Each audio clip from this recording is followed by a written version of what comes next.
अस्सलाम वालेकुम नाज़रीन, आप देखें ग्लोबल पाकिस्तान का यूट्यूब चैनल। नाज़रीन, कुछ दिन पहले हमने एक वीडियो लगाई थी कि काना के अंदर 4 अफराद को जो है वो बड़े बेईमाना तरीके से कत्ल किया गया। आज उस कत्ल का ड्रॉप सीन हुआ है और यकीन माने कि आप सुनेंगे।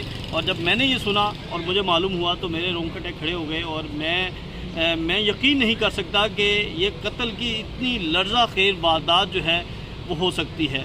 बहुत ही खौफनाक इंकशाफात जो हैं पुलिस की जानिब से किए गए हैं और बताया गया है कि ये कत्ल किस तरह किया गया। इससे पहले भी इस तर्ज के कत्ल जो हैं वो कत्ल की वारदातें लाहौर में पेश आ चुकी हैं, लेकिन ये अपनी नौइयत का एक ऐसी वारदात है कि जिसके ऊपर यकीन करना बहुत मुश्किल हो जाता है। जो पुलिस ज़राए हैं वो ये दावा करते हैं कि जो 4 लोग, जिसमें एक माँ थी, एक 7 साला बच्ची थी, एक 15 साला बच्ची थी और एक 21 साला नौजवान था जिन्हें कत्ल किया गया था काना में आज से करीबन 1 हफ़्ता पहले। तो उसका ड्रॉप सीन ये हुआ है कि जो बच्चा बच गया था 13 साल का, उसका नाम हमज़ा बताया गया, उसने कत्ल किया है। ये बिल्कुल नाकाबिल यकीन है। लेकिन जो पुलिस की जानिब से तफ्तीश की गई तो पुलिस ने बताया कि पुलिस ने आला कत्ल बरामद कर लिया है। पुलिस ने उस बच्चे से जब तफ्तीश की तो वो बच्चा मान गया है कि उसने कत्ल किया है।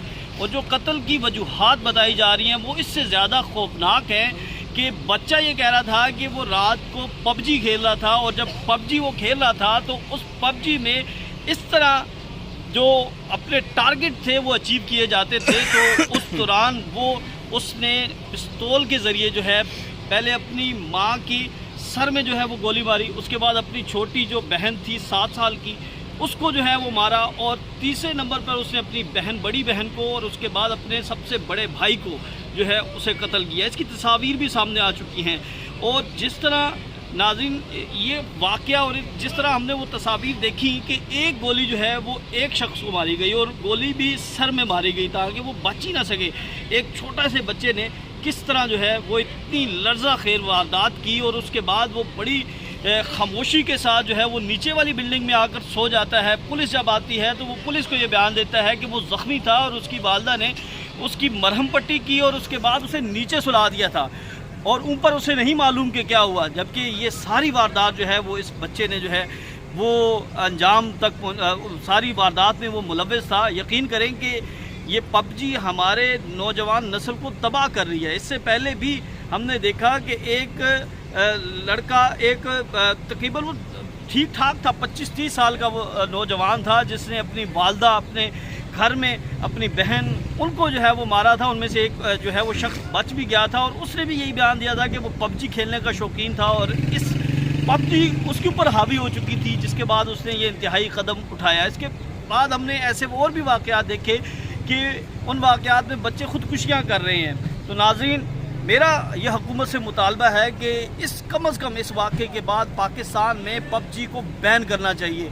यकीन करें, मैं उस स्पॉट पर मौजूद था जब ये सारा वाक़या हुआ और हमने रिपोर्ट किया तो हमें भी काफ़ी अरसा हो गया जर्नलिज़म करते हुए, तो हम ये सोच भी नहीं सकते थे कि ये वाक़या ऐसे हो सकता है। हम ये सोचते थे कि क्योंकि वो खातून की दूसरी शादी थी, वो तलाक याफ्ता थी, तो शक जो है वो पहले खामद की तरफ जाता था। शक जो है वो इसलिए जाता था कि उसकी प्रॉपर्टी बहुत ज़्यादा थी, शायद किसी ने इस चक्कर में शक ये जाता था कि उसके किराएदार थे, शायद किसी किराएदार के साथ तनाज़ा हुआ। तो यानी हमारे बहमो गुमान में भी नहीं था कि इस तरह का वाक़या हो सकता। और इसके जो मुहर्रिकात हैं वो ये निकलेंगे। पबजी की वजह से जो है उसने अपनी माँ को, अपनी बहनों को, अपने भाइयों को मार दिया। तो मेरी हुकूमत वक्त से ये दरख्वास्त है, हाथ जोड़ के ये दरख्वास्त है कि खुदारा पबजी को जो है वो पाकिस्तान में बैन किया जाए। ये